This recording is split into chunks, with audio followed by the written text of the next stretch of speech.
అభివృద్ధి సంక్షేమాన్ని రెండు కళ్లుగా భావిస్తూ దేశాన్ని సమగ్రాభివృద్ధి దిశగా ముందుకు నడిపిస్తున్న నాయకుడు ప్రధానమంత్రి నరేంద్ర మోడీ అని బీజేపీ రాష్ట్ర అధికార ప్రతినిధి యామిని శర్మ పేర్కొన్నారు. గత 12 ఏళ్ల మోడీ పాలనలో దేశం అనేక రంగాల్లో విశేష పురోగతి సాధించిందని, మౌలిక వసతులు, రైల్వేలు, రహదారులు, సంక్షేమ పథకాల అమల్లో భారతదేశం కొత్త ప్రమాణాలను సృష్టించిందని తెలిపారు. ప్రధానమంత్రి నరేంద్ర మోడీ పదవీకాలం పూర్తి చేసుకుని 12 సంవత్సరాలు పూర్తయిన సందర్భంగా కేంద్ర ప్రభుత్వం సాధించిన విజయాలను ప్రజలకు చేరువ చేసే లక్ష్యంతో BJP, SC Morcha, minority Morcha ఆధ్వర్యంలో విజయవాడ రైల్వే స్టేషన్ మొదటి ప్లాట్ఫామ్పై ప్రత్యేక ఫోటో ఎగ్జిబిషన్ను ఏర్పాటు చేశారు. దేశవ్యాప్తంగా అమలవుతున్న వివిధ సంక్షేమ పథకాలు, మౌలిక వసతుల అభివృద్ధి, digital India, make in India, Vande Bharat రైళ్లు, రైల్వే రంగంలో జరిగిన మార్పులో పేదల సంక్షేమానికి తీసుకున్న చర్యలకు సంబంధించిన చిత్రాలు, వివరాలను ఈ ప్రదర్శనలో ఏర్పాటు చేశారు. ఈ ప్రత్యేక ఎగ్జిబిషన్ ను బీజేపీ రాష్ట్ర అధికార ప్రతినిధి యామిని శర్మ, పార్టీ నేత బాజీతో పాటు పలువురు నాయకులు సందర్శించి తిలకించారు. ఈ సందర్భంగా మాట్లాడిన వారు, మోడీ నాయకత్వంలో భారతదేశం ప్రపంచ వేదికగా మరింత బలమైన దేశంగా ఎదిగిందన్నారు. అన్ని వర్గాల ప్రజల సంక్షేమమే లక్ష్యంగా కేంద్ర ప్రభుత్వం పనిచేస్తుందని, అభివృద్ధి ఫలాలు ప్రతి కుటుంబానికి చేరేలా అనేక కార్యక్రమాలు చేపడుతుందని తెలిపారు. విజయవాడ రైల్వే స్టేషన్ అభివృద్ధికి భారీ నిధులు కేటాయించడం ద్వారా కేంద్ర ప్రభుత్వం ఆంధ్రప్రదేశ్ అభివృద్ధికి ప్రత్యేక ప్రాధాన్యత ఇస్తుందని వారు పేర్కొన్నారు. ప్రజలకు ప్రపంచ స్థాయి సౌకర్యాలు అందించేలా రైల్వే స్టేషన్ను అభివృద్ధి చేయడం కేంద్ర ప్రభుత్వం దూరదృష్టికి నిదర్శనమని పేర్కొన్నారు. భారత్ మాతకి జై, వందే మాతరం. ఈరోజు విజయవాడ మెయిన్ రైల్వే స్టేషన్ ఏదైతే ఉందో రైల్వే స్టేషన్లో ఇక్కడ భారతీయ జనతా పార్టీ, యువ మోర్చా అలాగే మైనార్టీ మోర్చాలు కలిపి ఏర్పాటు చేసినటువంటి 3 రోజుల ఎగ్జిబిషన్లో ఉన్నాము. ఇక్కడికి వందలాది సంఖ్యలో విద్యార్థులు కూడా వచ్చి చూస్తూ ఉన్నారు ప్రయాణికులతో పాటుగా.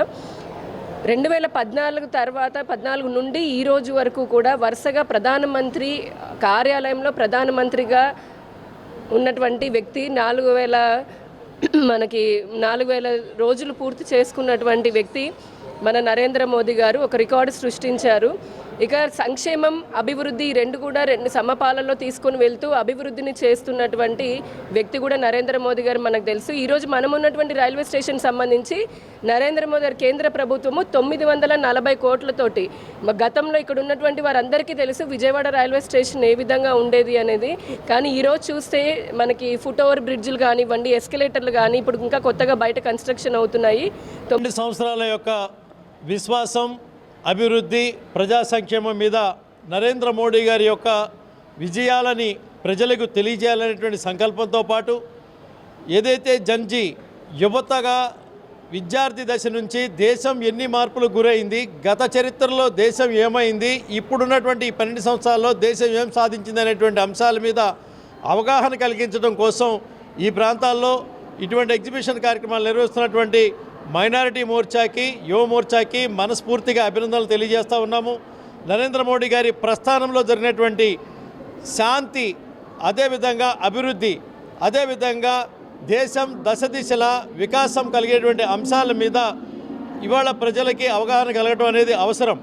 చారిత్రక నేపథ్యం పట్ల అవగాహన కలిగేటువంటి విద్యార్థులు నాటి భారత్ని నేటి భారత్తో పోల్చుకొని వాళ్ళ అడుగులు ముందుకేసేటువంటి స్థితి. భారత ప్రధాని నరేంద్ర మోడీ గారి 12 సంవత్సరాల సుపరిపాలన భాగంగా నిన్న, ఈరోజు, రేపు 3 రోజులు కార్యక్రమాల భాగంగా రైల్వే స్టేషన్లో ఎగ్జిబిషన్ని ఏర్పాటు చేయడం జరిగింది. ఈ కార్యక్రమానికి యువ మోర్చా మరియు మైనార్టీ మోర్చా ఆధ్వర్యంలో జరుగుతున్న ప్రోగ్రాం. దానికి ఈరోజు గెస్టులుగా అధికార ప్రతినిధి అయిన బాజీ గారు, అలాగే యామిని శర్మ గారు ఇద్దరు రావడం జరిగింది. ప్రధానమంత్రి నరేంద్ర మోడీ గారు ఈ 12 సంవత్సరాల్లో ఆయన చేసిన అభివృద్ధి కార్యక్రమాల గురించి ఎగ్జిబిషన్ పెట్టడం జరిగింది. దానికి వీక్షించడానికి ఈ రైల్వే స్టేషన్కి వచ్చే ప్యాసింజర్లు అవ్వచ్చు, ప్రయాణికులు అవ్వచ్చు, దాంతోపాటు స్కూల్స్, కాలేజ్ నుంచి పిల్లలు వచ్చి చూడడం జరుగుతుంది. ఇలాంటి మంచి కార్యక్రమం నరేంద్ర మోడీ గారు చేసిన పథకాల గురించి ఎక్స్ప్లెయిన్ చేయడంలో యువ మోర్చా, మైనార్టీ మోర్చా ఈ కార్యక్రమం తీసుకుని ముందు తీసుకెళ్తుంది. దీంట్లో భాగంగానే ఈ 12 సంవత్సరాల్లో నరేంద్ర మోడీ గారు ముఖ్యంగా ఆంధ్రప్రదేశ్కి ఏం చేశారు, ఎన్టీఆర్ జిల్లాలో ఉన్నాం కాబట్టి ఎన్టీఆర్ జిల్లాకి ఎటువంటి అభివృద్ధి పథకాలు ఇచ్చారనేది ఇక్కడ క్లియర్గా స్పష్టం చేస్తుంది.